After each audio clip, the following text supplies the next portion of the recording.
O título é Tipologia Bíblica, o subtítulo é Obra de Cristo, prefigurada no Antigo Testamento.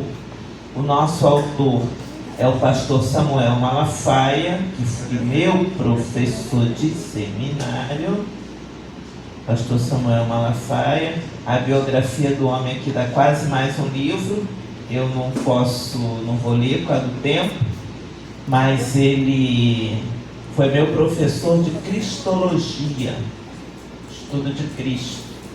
Quando eu fiz IBP, o antigo Instituto Bíblico Pentecostal, lá em São Francisco Xavier, tempo do pai dele, pastor Gilberto Malafaia, pastora Albertina Malafaia, que é viva ainda, toda essa turma aí, eu passei pela mão desse povo todo.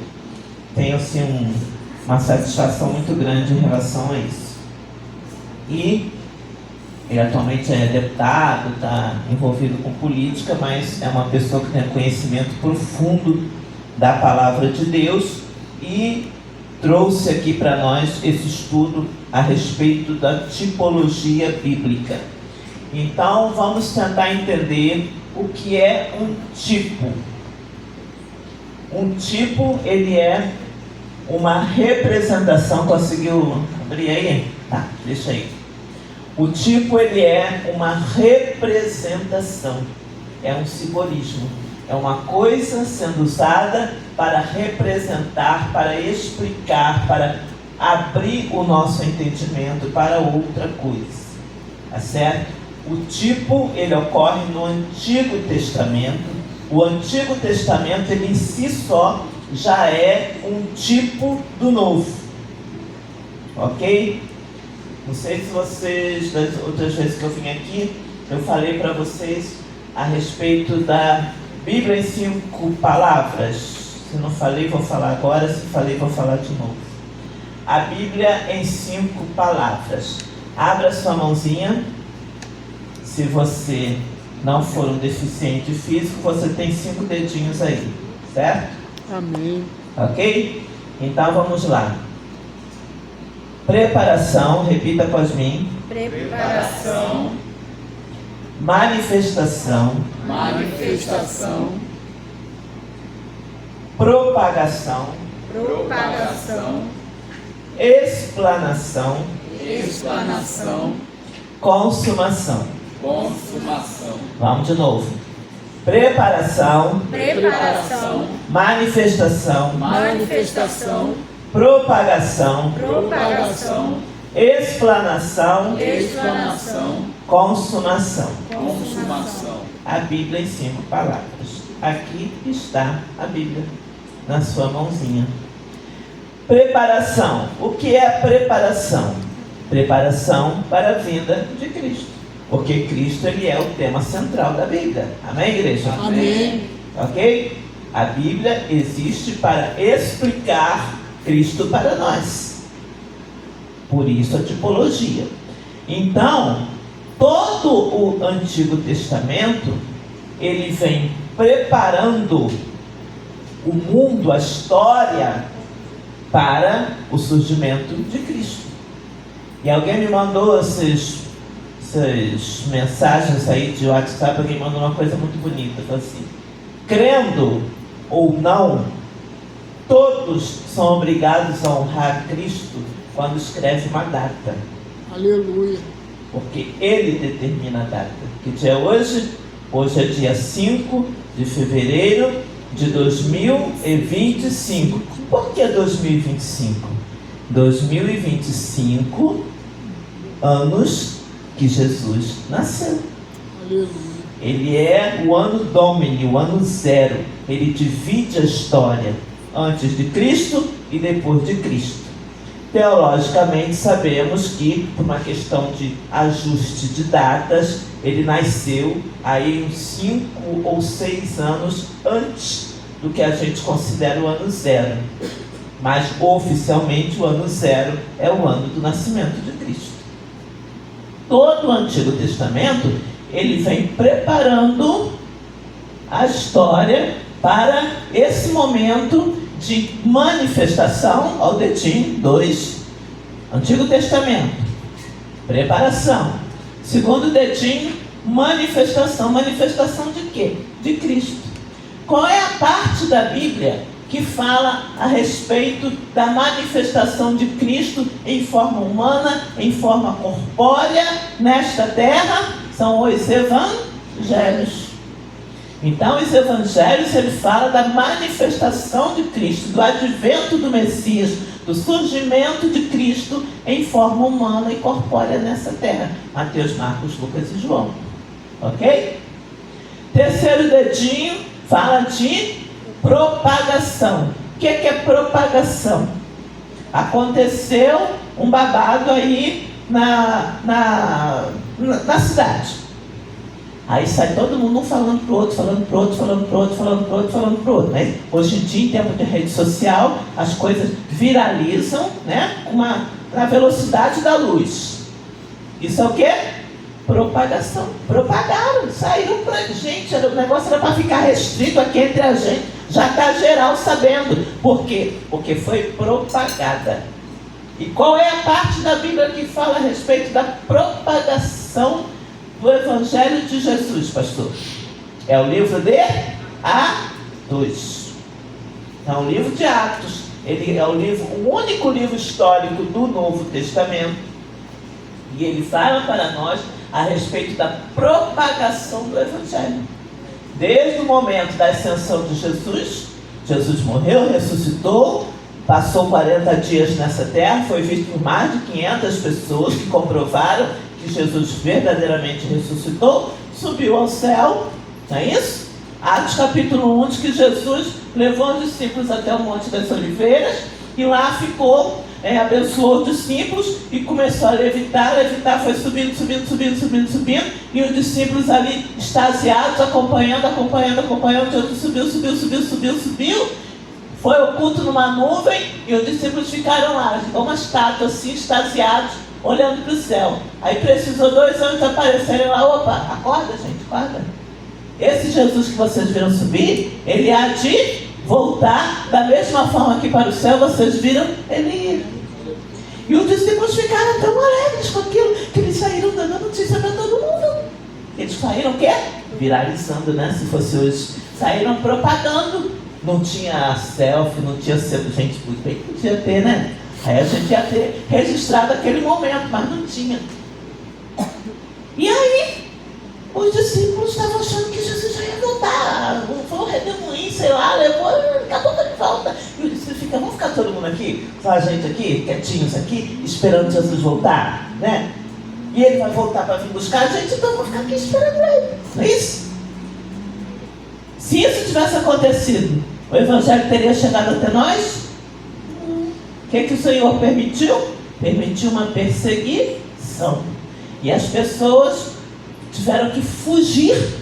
Muitos foram mortos, muitos foram presos, torturados e tudo mais. Essa história é longa. Mas tiveram que sair daquele local. E à medida que eles iam fugindo, eles iam o quê? Levando o Evangelho. Propagação. O Evangelho foi propagando, foi sendo propagado. Então, terceiro dedinho, a propagação do Evangelho. Quarto dedinho, explanação ou explicação. Explanação ou explicação. Nós temos as epístolas, tanto as epístolas paulinas quanto as epístolas gerais, são as duas divisões principais, que é a explicação do Evangelho. O que é o Evangelho? Que negócio é esse? Jesus morreu lá no Oriente Médio 2000 anos atrás, eu aqui estou salvo, aqui vou para o céu, que história é essa? São as epístolas, a explicação do Evangelho. Último dedinho, consumação, é o quê? É o fim de todas as coisas, é o fechamento da brincadeira. É o livro de Apocalipse, um livro só que fala do término de todas as coisas. Amém? Amém. Então, isto é a Bíblia em 5 palavras. Vamos lá se vocês assimilaram. Preparação, manifestação, propagação, explanação e consumação. Ok? Então, toda a Bíblia, ela tem a função de falar para nós a respeito de Jesus. a respeito do plano da salvação. Né? Estavam destinados a morrer na perdição para sempre. O Senhor Jesus veio para nos salvar. Só que entre o momento lá de Gênesis capítulo 3, quando Adão e Eva pecam, e Deus vem e lança ali a palavra de juízo para os três, e ali vem a primeira promessa, que fala que da semente da mulher nasceria aquele que esmagaria a cabeça de Satanás. Não foi isso que foi falado lá? Até chegar em Mateus, tem um espaço de tempo enorme. Isso é a preparação. Então, tudo que acontece no Antigo Testamento, quando a gente lê, quando a gente estuda, todo o Antigo Testamento aponta para Cristo. Eu não tenho a menor pretensão de esgotar esse assunto aqui com vocês, que eu tenho noção da minha pequenez. Mas nós podemos falar alguma coisa. Então, o que é o tipo? Voltando, o que é o tipo? O tipo é uma representação. O Antigo Testamento, fatos, episódios, histórias, situações que ocorreram no Antigo Testamento, concretamente, apontavam para o quê? Para o sacrifício que viria, o sacrifício perfeito, que é o sacrifício de Cristo. Entendido?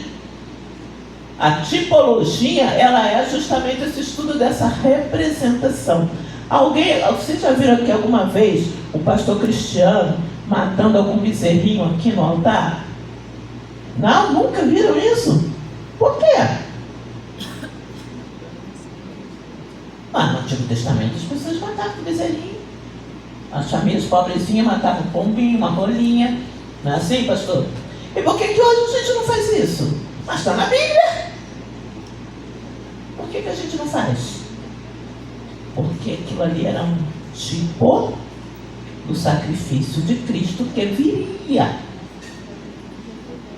Alguém pergunta assim, Mônica, as pessoas do Antigo Testamento, né, tem salvação para essas pessoas? Porque Jesus só morre em Mateus, né? O sacrifício de Cristo acontece em Mateus. E lá para trás?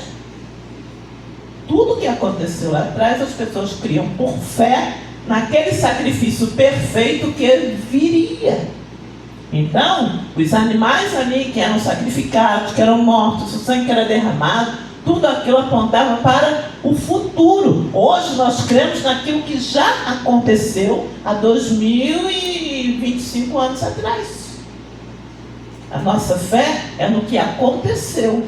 A fé deles é no que iria acontecer. Entendido? Isso é tipologia. Isso é tipo, isso é uma representação. São símbolos. Então, o tabernáculo, que hoje a gente está na nossa lição de número 5, né? O título é O Lugar Santíssimo. Tudo isso foi só uma introdução para a gente poder entrar na lição. Símbolo da comunhão suprema com Deus. Vamos lá para os nossos tópicos. Pode passar, por favor. E eu vou ser breve nas minhas palavras, que eu sempre falo isso, eu acabo falando muito, mas dessa vez eu vou ser breve mesmo. Essa sou eu, linda, maravilhosa. Para quem não, por acaso não me conhece, acredito que todo mundo me conhece, mas se não conhecer, né? Eu sou a pastora Mônica Ribeiro, sou ali da sede e trabalho aqui ajudando em tudo que for preciso. Né? Eu digo sempre, pode contar comigo por que for. For para lavar banheiro, pode contar comigo. Se for para dar faxina na igreja, até pintar a parede, já pintei. Atualmente a coluna não deixa mais, mas já fiz um pouco de tudo nessa igreja. Eu sou do serviço do reino, sou psicóloga, sou cristã, sou conservadora, pastora auxiliar, líder do departamento Renovo de apoio emocional, evangelização, acolhimento, discipulado e restauração da sexualidade. Permita-se fazer uma pequena divulgação aqui, eu sei que vocês já sabem, mas vou repetir. Nós temos aqui nessa filial agora um núcleo de psicologia funcionando aqui. E temos aqui um casal de psicólogos maravilhosos que eu recomendo. Por acaso você precisar, ou souber de alguém que esteja precisando, entre em contato com a pastora Mônica Medeiros ou o pastor, que eles vão poder encaminhar você, tá? É uma bênção, fui eu que indiquei eles, eu fico assim toda boba de saber que eu indiquei e está dando certo. Glória a Deus. Passa aí, por favor. Vamos lá, nosso texto bíblico já foi lido aqui, pode passar para a gente ganhar tempo. Textual também já foi lido, vamos passar. Os objetivos da lição é entender que o lugar santíssimo era inacessível ao povo, sendo um espaço onde nem mesmo os sacerdotes entravam livremente. O lugar santíssimo, eu já vou mostrar aqui a imagem do tabernáculo. O lugar santíssimo, havia os sacerdotes e havia o sumo sacerdote, certo?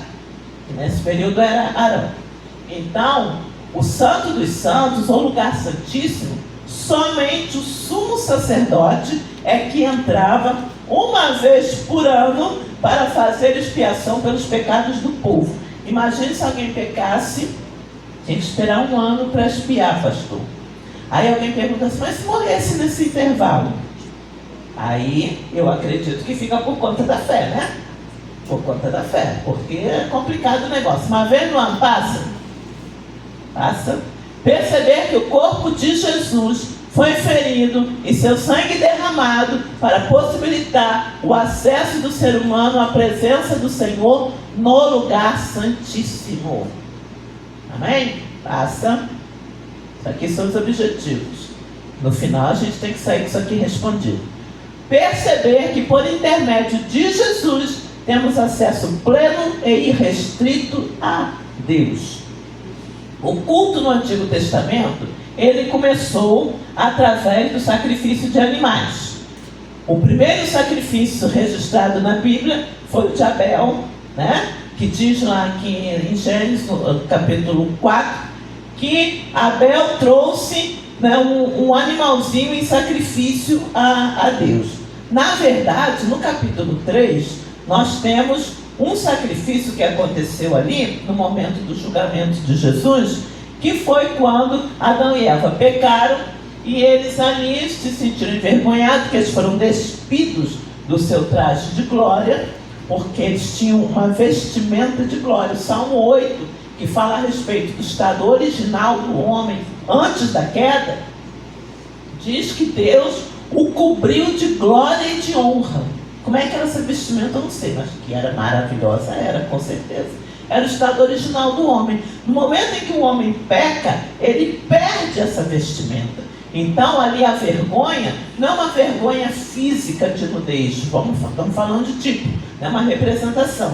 Aquela vergonha era da nudez espiritual, porque estava exposto ali um erro, estava exposto o pecado, estava exposto que eles haviam desobedecido a uma ordem de Deus. E eles então cobrem os seus corpos com folhas para tentar dar um jeitinho, né? E eu sempre digo que essa representação, ela é uma representação das religiões. O que é uma religião? A religião é do homem para Deus.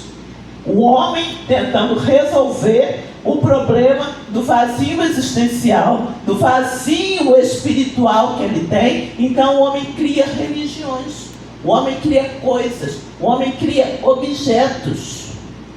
Vocês aqui são crentes maduros, eu sei que vocês aqui não fazem esse tipo de coisa. Mas quantos lugares por aí que a gente vê o povo aí tomando banho de água? Porque aquela água ali, com aquela água, Deus vai operar milagre, Deus vai fazer, Deus vai acontecer. Não sabe que Jesus é que é a água da vida. Aleluia. Não, tem uma água aqui separada, que a gente trouxe lá de Israel, uma água ungida, uma água assim, uma água assada. Jesus, ele é a água da vida. Então, essa concretude, que eu preciso de algo concreto, palpável, para eu ter fé, isso é o Antigo Testamento. O Antigo Testamento, o culto era algo concreto. Então, o sacrifício de animal, o animalzinho tinha que morrer mesmo, para que o pecado fosse perdoado. Mas Jesus veio e fez um único e perfeito sacrifício, e através desse único e perfeito sacrifício, Toda a humanidade tem acesso a Deus através do sacrifício de Jesus. Aleluia. Então eu não preciso de coisas concretas para eu ter fé. Eu não preciso de uma estátua, eu não preciso de um congá, eu não preciso de um despacho na encruzilhada, porque eu tenho a fé genuína no Senhor Jesus, que é algo que é abstrato, que é a coisa em si. Jesus, ele é o antítipo. O que é o antítipo? Ele é o antitipo, ele é o contraponto do tipo. O sacrifício de animais era uma representação do sacrifício de Jesus que viria. O sacrifício de Jesus é que é o sacrifício verdadeiro. Aleluia. Você passa aí nas encruzilhadas, você vê animais mortos, é galinha, é pato, porta de cemitério e tudo mais. Um monte de animais ali sendo sacrificados, sendo mortos. Porque as pessoas ali acham que o sangue daquele animal ali derramado vai oferecer algum tipo de benefício para eles. Mas o antítipo, ou seja, o antitipo é o sangue de Cristo, não é o sangue dos animais. Passa, meu bem, por favor. Introdução, pode passar, tem que ganhar tempo. Vamos falar a respeito do véu. Acredito que você tem aí a sua lição, porque você é estudioso, estudiosa da palavra. Então vamos ler aí o tópico 1 da nossa lição. Ele fala a respeito do véu. Passa um pouquinho. Deixa eu ver se tem a imagem do tabernáculo aí. Passa mais um pouco. Aí, aqui que eu queria chegar. Essa imagem está meio desfocada, que é a imagem de internet. Eu tinha esse tabernáculo em quadro, desse tamanho assim, mas choveu na minha casa, molhou e eu perdi. Aí eu fui na CPAD, que é a editora, e eles não estão publicando mais. Eu falei, como é que vocês param de publicar um material desse? Não tem aqui laser point não, né? Então vai no dedo point. Aqui, isso aqui é o tabernáculo, tá? Aqui é o átrio, que era o pátio em volta do tabernáculo, tá certo? Aqui fora ficavam as tribos, são tendas, tá? Esse material vai ficar aí no... Tá? O pessoal da mídia, depois vocês podem pegar se vocês quiserem, tá? Isso aqui eram tendas, tudo muito organizadinho. Isso aqui era uma formação militar. Cada vez que o povo se levantava para caminhar, para mudar de um local para outro, eles caminhavam com essa formação, tá? Assim, tocou a trombeta, vamos embora, galera, isso, vai muvuca. Não era assim não, era tudo organizadinho, tá? As tribos aqui todas em volta. Aqui na entrada ficava a família de Moisés e tudo mais. Tá, tem a ordem aqui, não vou falar disso aqui agora. Aqui está o tabernáculo. Esse véu que a gente está falando da lição, ele está aqui. Tá? Aqui é o átrio, em volta, na parte externa. Tá? O altar do sacrifício, a bacia de bronze. Tá? Aqui a entrada para o lugar santo. Aqui estava o lugar santíssimo. Toda essa região aqui em volta, os levitas entravam. Tá? Os sacerdotes entravam aqui. Agora, aqui, que é o Santo dos Santos, somente o sumo sacerdote que entrava uma vez no ano. Tá? E aqui é o véu. Esse véu aqui, que esse tópico 1 aí está falando. Vamos lá na lição. Diz assim: aspectos tipológicos do véu do tabernáculo. 1.1.1. O véu como símbolo da carne de Cristo. Hebreus 10:20 nos ensina que o véu do tabernáculo simboliza a carne de Cristo e sua vida terrena. Deste modo, a cortina de separação não era apenas um elemento físico, antes apontava para a encarnação daquele que une o divino e o humano. A barreira entre Criador e criatura, simbolizada pelo véu, seria superada pela entrega da vida do Cordeiro Santo em sacrifício. Esse tópico 1 aí fala de separação. Eu sou abusada, então eu peço permissão a vocês para substituir aí a separação por ligação. Porque Jesus, ele não veio para fazer a separação entre o homem e Deus. Eu acho que quem botou isso aí foi um pouco infeliz na palavra. Jesus veio fazer a ligação. Jesus, ele é a religião. Vocês sabem o significado da palavra religião? Religião vem do latim religare, que significa religação. Religação, uma coisa e outra.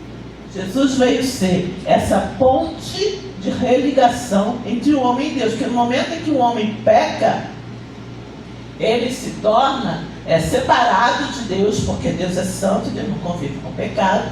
Então fez-se um vazio, um hiato na relação entre o homem e Deus. Jesus veio para ser essa religação do homem com Deus. Então Jesus, ele não é uma das religiões. Como eu falei, que a religião em si é uma tentativa do homem resolver o problema de baixo para cima, né? Do homem para Deus, mas Jesus, ele é a solução de cima para baixo. Ele veio determinado por Deus para resolver o problema, um sacrifício único e verdadeiro.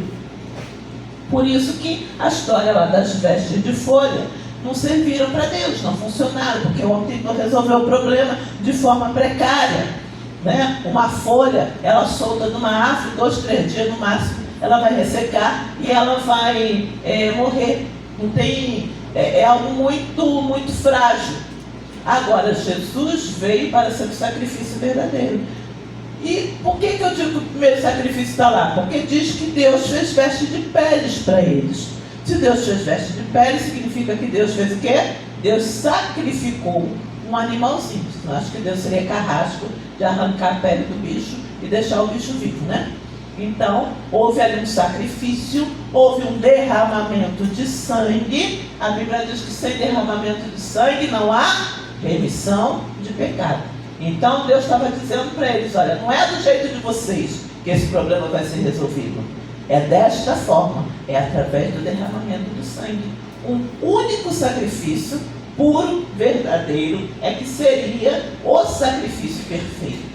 Existem aí religiões, você não pode nem chamar de religião, coisa puramente satânica mesmo, de pessoas fazendo rituais de vidas humanas. Isso é coisa terrível, porque isso não existe. Um único sacrifício Deus permitiu. Lembra de Abraão? Né? Deus fez um teste para ele, mas ele não sabia que era teste. Ele falou assim: ó, sacrifica o teu filho para mim. Abraão foi na boa para fazer, na boa maneira de eu entender, né? Sabe Deus que luta que Abraão possa ter passado, mas Abraão obedeceu. Quando Abraão vai consumar o ato, Deus interrompe, não permite que ele assim o faça, porque um único sacrifício em toda a humanidade é que seria o sacrifício verdadeiro. Então, aquele episódio de Abraão ali é mais um tipo do sacrifício de Jesus por nós. E quem éramos nós naquela história ali? Quem éramos nós? Nós éramos Isaac. É que seria sacrificado ali. Isso é um tipo. Isso é um tipo. Isaac é um tipo de nós. Abraão é um tipo de Deus. O cordeiro, ele foi o substituto. Aquele sacrifício era para Isaac. Abraão levou lenha, levou fogo. Lembra que Isaac virou para pai? A gente vai sacrificar? Vamos. Trouxemos fogo, trouxemos lenha. Cadê o cordeiro? Jeová Jireh, Deus proverá. E Abraão não tinha resposta para dar. Assim, Isaac, o cordeiro é você. Mas não dava, né? E foi, quando chegou lá no ato final, estava lá um animalzinho preso lá no mato, que era o substituto, que tomou o lugar de Isaac. Assim como Jesus tomou o meu lugar naquela cruz. Aleluia. E aquela cruz era para mim. Glória a Deus. Aquela cruz era para mim. Mas Jesus foi no meu lugar. Então, aquele episódio, aquela cena ali, tá? É a cena da redenção. Ali está a substituição. João 8, 56 a 58, quando Jesus está debatendo com os fariseus, né? Jesus vira para o povo e fala assim: Abraão viu o meu dia e se alegrou. Não tem nem 50 anos, como é que você viu Abraão? Antes que Abraão existisse, eu sou. Porque Abraão viu, naquele momento ali da cena, ele viu a redenção. Deus vai enviar o substituto, que vai morrer em nosso lugar. Isso simboliza o sacrifício de Jesus. Então, esse véu, quando fala da separação, né, quando ele colocou separação, eu prefiro pensar como ligação. E diz que o véu era roxo, tinha 3 cores. Esse daqui. Aqui está no outro comentário. Que ele era. Volta um pouquinho, meu bem.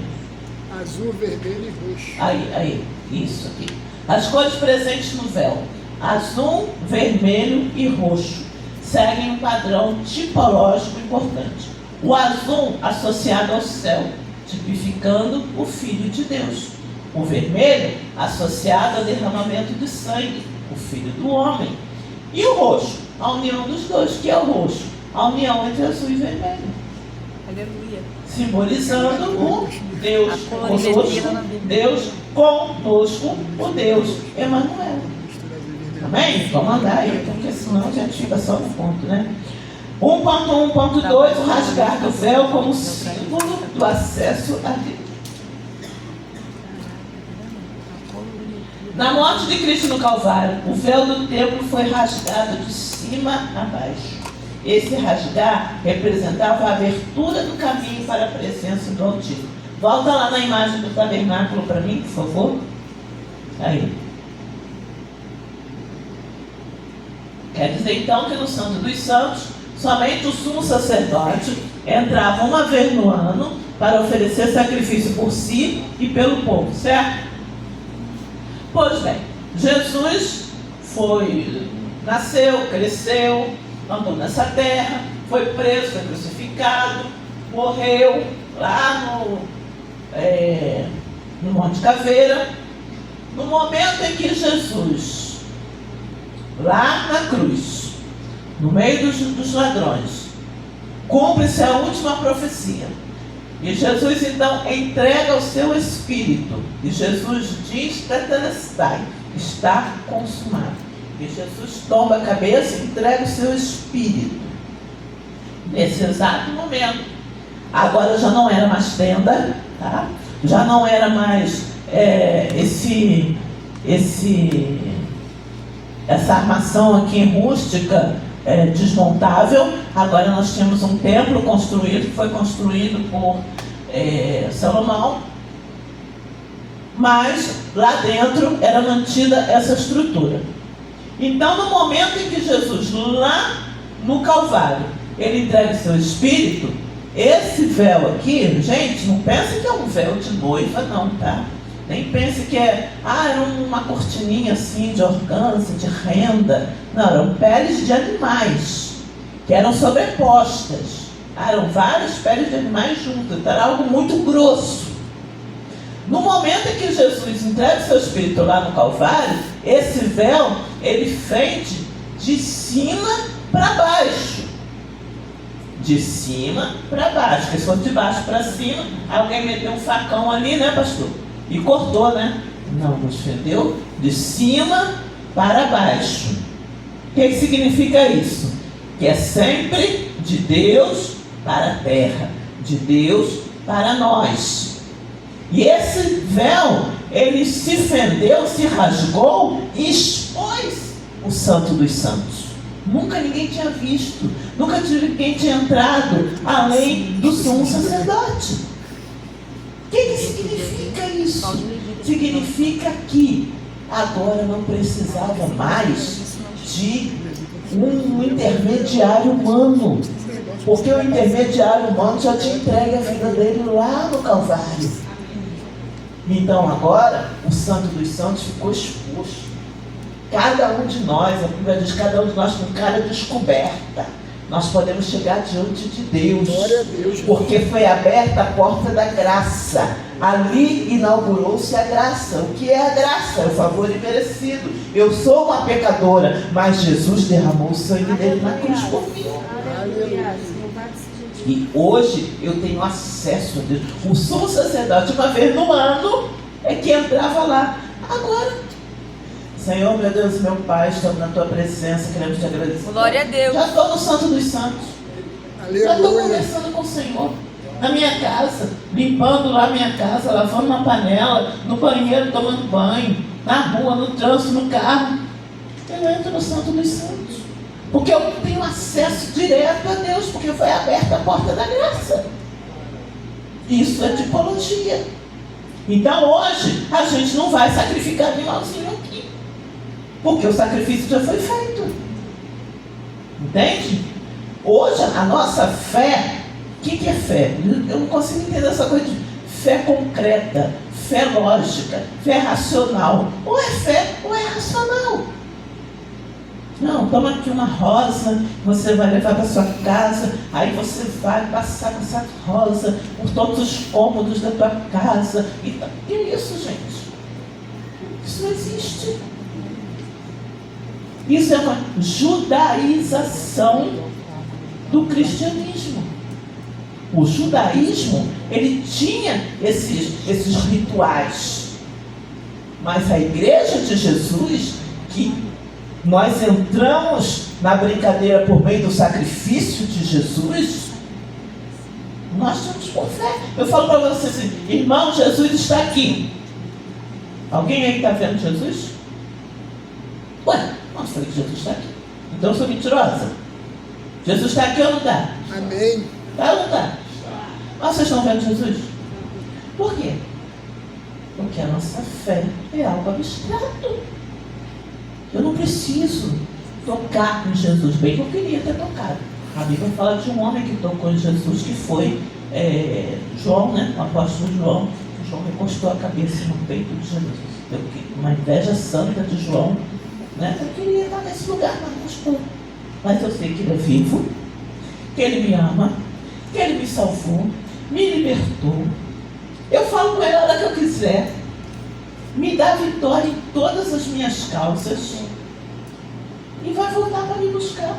Do jeito que os anjos falaram lá para o povo, olha, esse Jesus que vocês estão vendo subir, ele vai voltar. Eu creio nisso. Ah, mas Mônica, 2025 anos ainda está, né? Ele vai voltar, ele falou que vai voltar, ele vai voltar. Amém? Vamos andar. 2. Passa, por favor, meu bem. Passa, já falei. A Arca da Aliança e seus tesouros, símbolo da fidelidade divina. Pode passar, eu quero mostrar a imagem. A madeira utilizada na construção da Arca da Aliança, uma espécie comum no deserto, simbolizava a humanidade do Filho de Deus, representando a encarnação divina em uma pessoa simples, que experimentou as fraquezas humanas, mas sem pecado. Então, a madeira utilizada na construção da Arca da Aliança era uma espécie comum no deserto. Não era uma madeira especial. Simbolizava a humanidade do Filho de Deus, porque ele era homem. Ele tornou-se Deus, humanizou-se. Deus humanizou-se, tornou a forma de homem. E humilhado na forma de homem, foi obediente até a morte de cruz.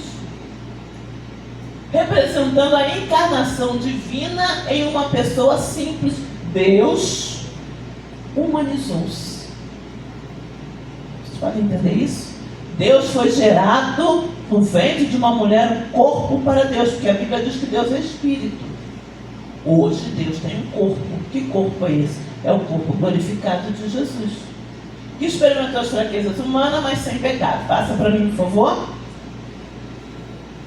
Pode passar, por gentileza.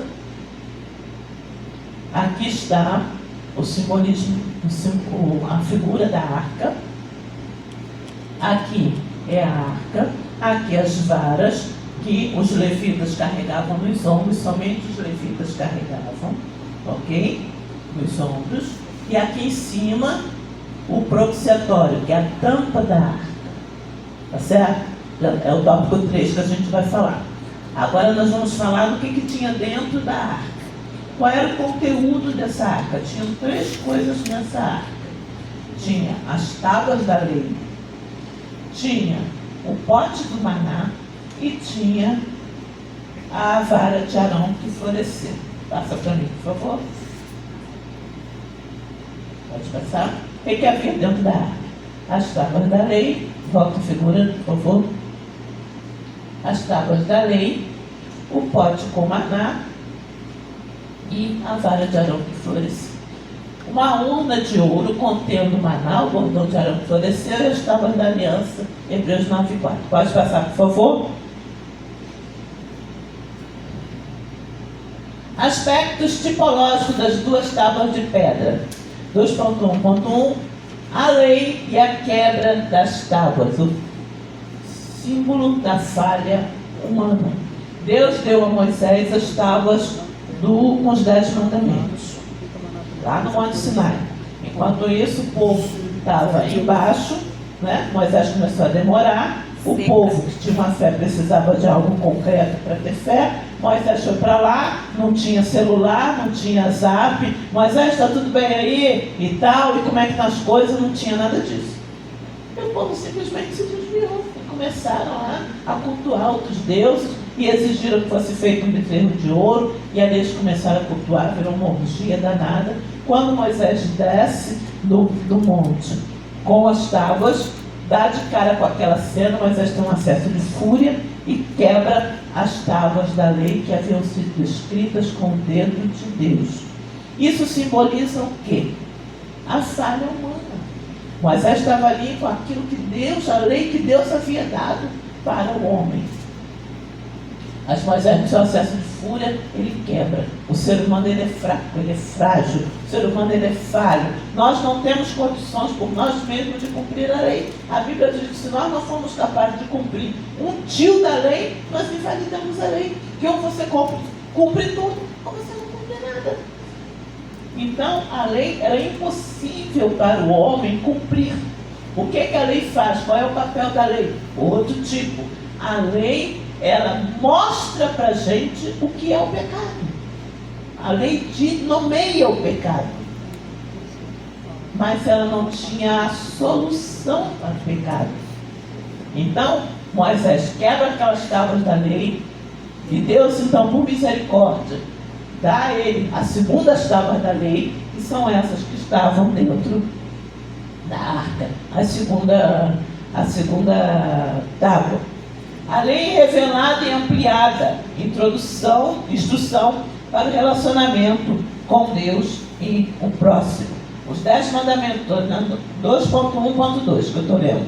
Os 10 mandamentos delineiam os princípios éticos e morais que permeiam tanto o Antigo quanto o Novo Testamento. No Novo Testamento, a função da lei se amplia. Agora, na era da graça, a igreja está sob uma nova aliança, na qual o escrito eterno se internaliza como guia moral e espiritual do salvo. Então, naquela época, a lei de Deus era escrita em tábuas de pedra. Hoje, no período da graça, a lei é escrita onde? No meu coração, no meu interior. Tá? Vocês também nunca viram aqui tábuas aqui de madeira, né, de pedra, com as leis. Olha, vocês têm que fazer isso, têm que fazer aquilo, regra 1, 2, 3 até o 10. Não. Porque a lei de Deus, ela é escrita no nosso coração. Eu não preciso dizer para um abusador de criança que o que ele está fazendo é errado, porque ele sabe. Ele tem a consciência, o seu estado interior que diz para ele o que é certo, o que é errado. O homem, ele é um ser moral. Um cachorrinho que levanta a perninha lá no móvel para fazer xixi. Ele corre e vai se esconder. Porque você vai ralhar com ele, porque ele fez algo que não deveria ter feito. Um animal sabe o que é certo e o que é errado. Um animal sabe o que é certo e o que é errado. E por que o ser humano não sabe? Então, a lei está aqui dentro do meu coração. Aquelas tábuas eram tipo da lei de Deus que hoje eu sei.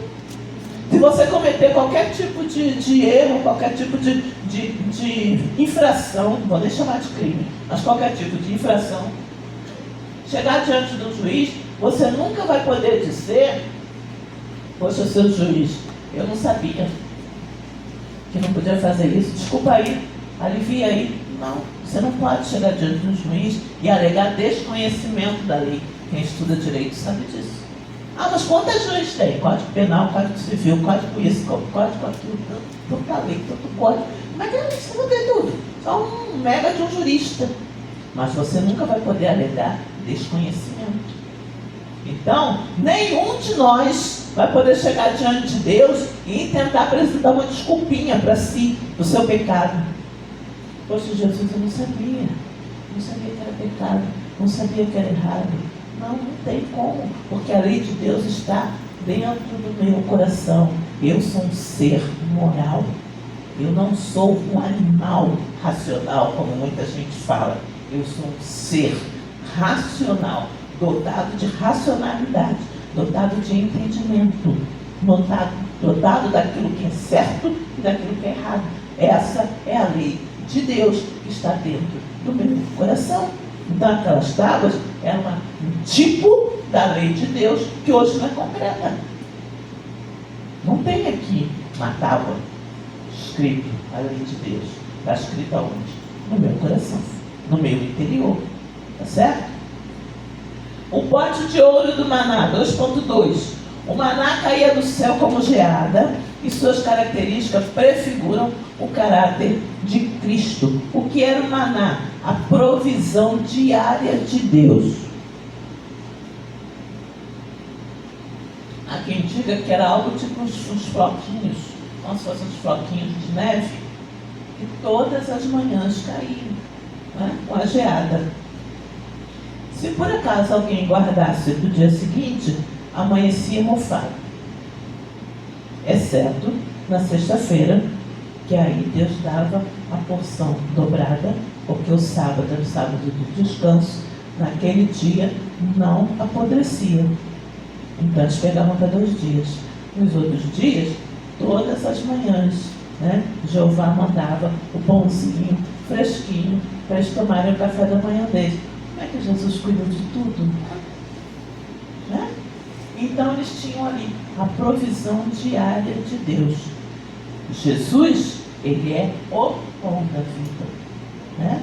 Maná significa uma exclamação. Né? Eles acordaram de manhã, viram para lá e falaram: que é isso? Maná. Maná significa que é isso? Jesus, ele é o nosso que é isso. Ele é o nosso maná. Ele é a nossa provisão. Então aquilo ali que era concreto, hoje nós entendemos simbolicamente como o pão da vida.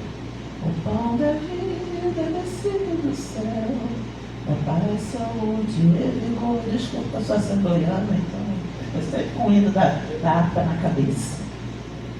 Né? Jesus era o pão da vida. Quando nós participamos da ceia, né, do corpo e do sangue de Jesus, nós comemos um pedacinho de pão. Aquele pedacinho de pão simboliza o quê? O corpo de Cristo. Então, o maná representava o corpo de Cristo. E hoje nós ingerimos aquele pãozinho, podemos mastigar, tá? Que tem segmentos aí, que tem a tal da hóstia, e que a hóstia tem que ser engolida, que você não pode mastigar, porque se você mastigar, você vai dar uma mordida em Jesus. Né? É a doutrina da transubstanciação, que no momento em que você vai participar da ceia, aquele pedacinho de pão, ele não simboliza o corpo de Jesus, mas ele se torna o corpo de Jesus. Por isso que não pode ser mastigado. Tá? E se sobrar, tá, não pode jogar fora. Não pode passar um patezinho ali para comer. Porque é algo assim que se torna o corpo de Jesus. É a história da concretude da fé.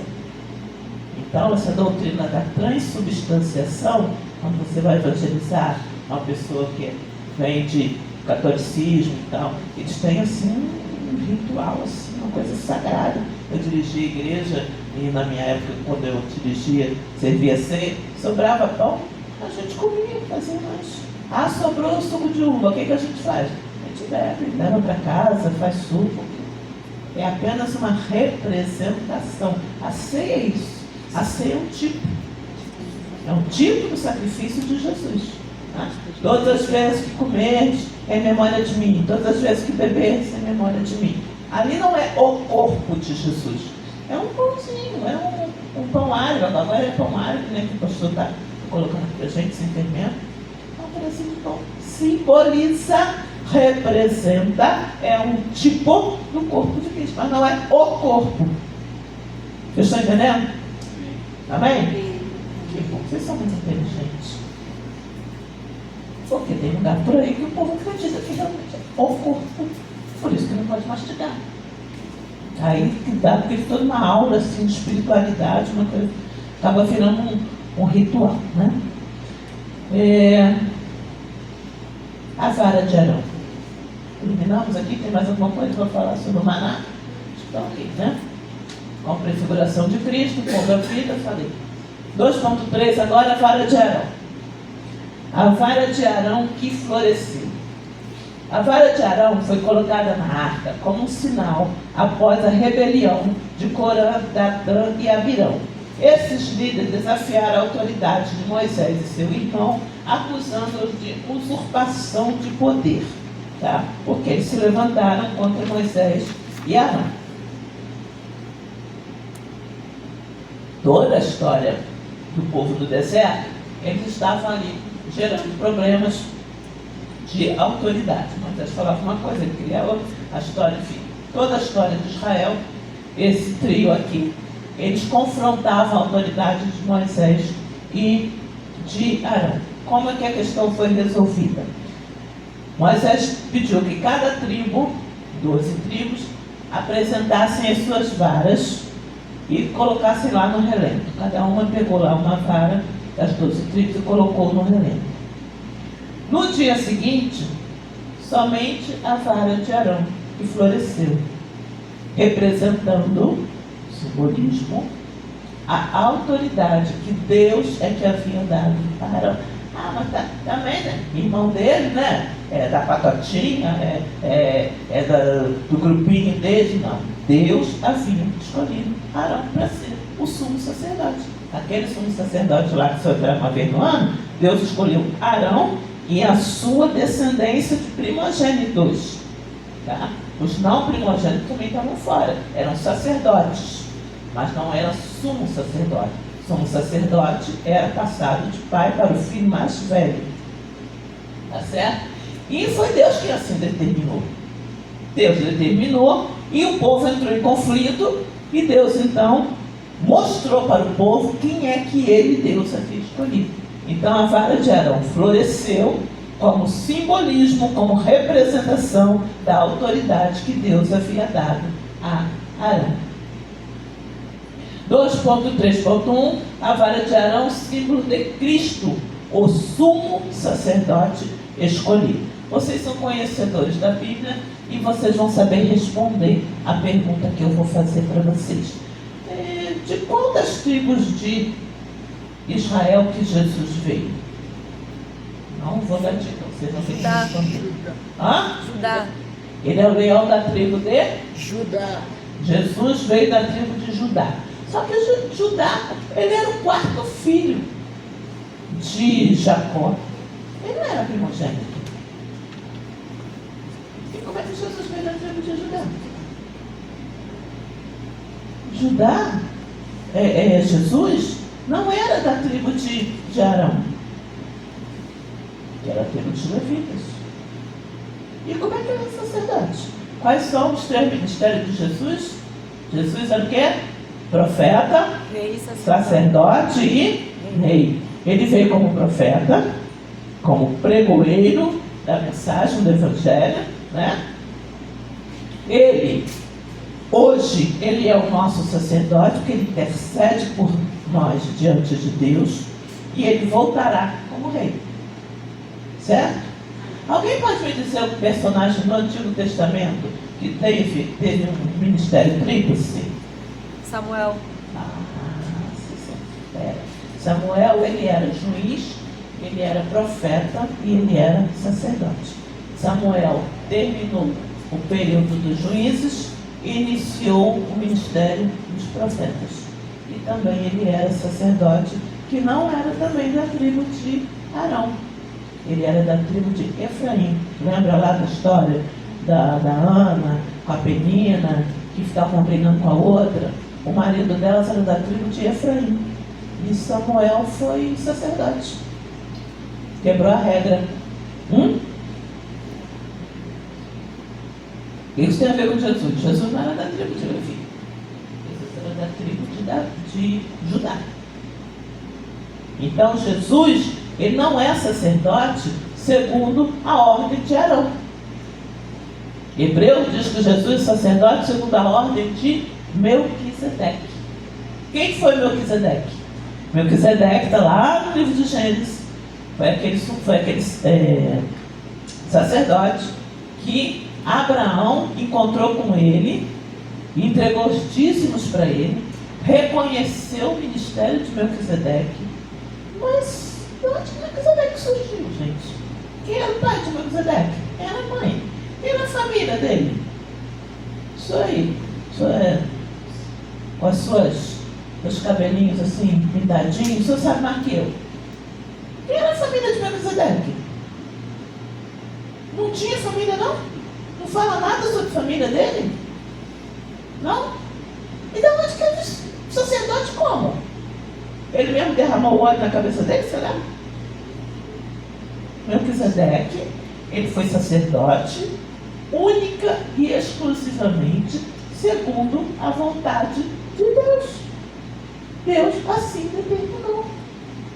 Então, quando lá em Hebreus fala a respeito da ordem, que Jesus é sacerdote, segundo a ordem de Melquisedeque, livre, vontade e determinação de Deus. Tá? Melquisedeque era o cachorro vira-lata da história. Né? Às vezes uma pessoa, né, no nosso meio eclesiástico, né, alguém chega no ministério, mas também, né, parente de fulano, parente de ciclano, parente de beltrano, e você diz o quê? Você é um cachorro vira-lata, não é parente de ninguém. Melquisedeque não tem genealogia, não tem histórico familiar. Mas Abraão, o grande pai Abraão, reconheceu o ministério dele e ali ele rendeu a ele a honra devida e entregou a ele os dízimos. Então Jesus, ele é sacerdote segundo a ordem de Melquisedeque. A autoridade sacerdotal de Jesus, assim como Arão, vem de Deus, foi dada por Deus a Jesus. Tá? Então a vara de Arão era um símbolo de Cristo como sumo sacerdote escolhido segundo a vontade de Deus. Não foi segundo a linhagem de Arão, mas segundo a vontade de Deus. 3. Jesus, a hora já foi embora. Você nem me fala nada, hein? 3. Faça propiciatório, só para a gente encerrar.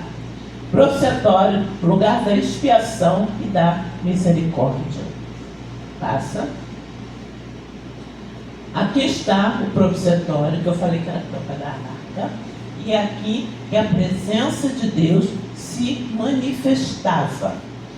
Esse material vai ficar aí, vocês vão ter acesso aí.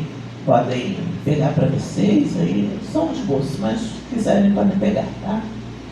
O propiciatório era um bloco de ouro maciço que fechava a arca da aliança, simbolizando o lugar da expiação e da misericórdia divina. 3.1 Aspectos tipológicos do propiciatório. O propiciatório, 3.1.1 propiciatório, supremacia da misericórdia sobre a lei. Dentro da arca estavam os mandamentos, a lei, que a humanidade era incapaz de cumprir plenamente. O propiciatório, portanto, não apenas cobria fisicamente o código eterno, mas também demonstrava espiritualmente que, naquilo que o homem falhava, a misericórdia do Senhor prevalecia. O que tinha aqui dentro? Tinha a lei. Aqui estava, acima da lei, estava a graça e a misericórdia divina. 3.1.2 o sangue da propiciação, a expiação final em Cristo. Uma vez ao ano, o sangue animal era aspergido sobre o propiciatório para a expiação dos pecados de Israel. Esse ato prefigurava a obra do Messias, cujo sangue foi derramado para trazer à humanidade a redenção eterna. Então, uma vez ao ano, é quando o sumo sacerdote entrava no Santo dos Santos, e ali então ele aspergia o sangue sobre esse local, e então era feito ali a remissão dos pecados do povo. Com a entrada, conclusão, só para a gente fechar aqui, conclusão. Já falei, pode passar. Conclusão. A compreensão de que o sacrifício de Cristo não só nos deu acesso ao lugar santíssimo, mas nos proporcionou comunhão direta com o Eterno. É essencial para o fortalecimento da nossa esperança. Hoje nós temos acesso a Deus. Aquilo que eu falei, eu não preciso de padre, eu não preciso de pastor. O pastor, ele é meu líder, ele é meu guia espiritual, ele me mostra o caminho do céu, mas eu não dependo dele para ter comunhão com Deus, porque eu posso, com cara descoberta, chegar diante de Deus e a qualquer momento eu estar no Santo dos Santos. Você está no tanque lá lavando sua roupa, na máquina, você está no trabalho, você está na condução, onde você estiver, você pode adentrar o Santo dos Santos. Você pode adorar a Deus, você pode ter comunhão com o Senhor, você pode falar com o Senhor face a face. Jesus, eu preciso falar contigo, Jesus, estou precisando conversar com você. E eu já estou no Santo dos Santos. No Santo dos Santos, a fumaça me esconde, só teus olhos me veem, debaixo de tuas asas, é meu abrigo, meu lugar secreto, só tua graça me bate, tua presença é o meu prazer. E não preciso ser reconhecido por ninguém. Você que pode se de pé em nome de Jesus. A minha glória é fazer com que conheçam a ti, e que diminua eu, para que tu cresças, Senhor, mais e mais.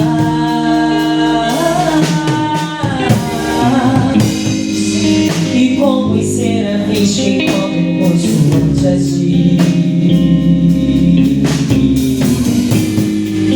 escondo o rosto para que veja tua face.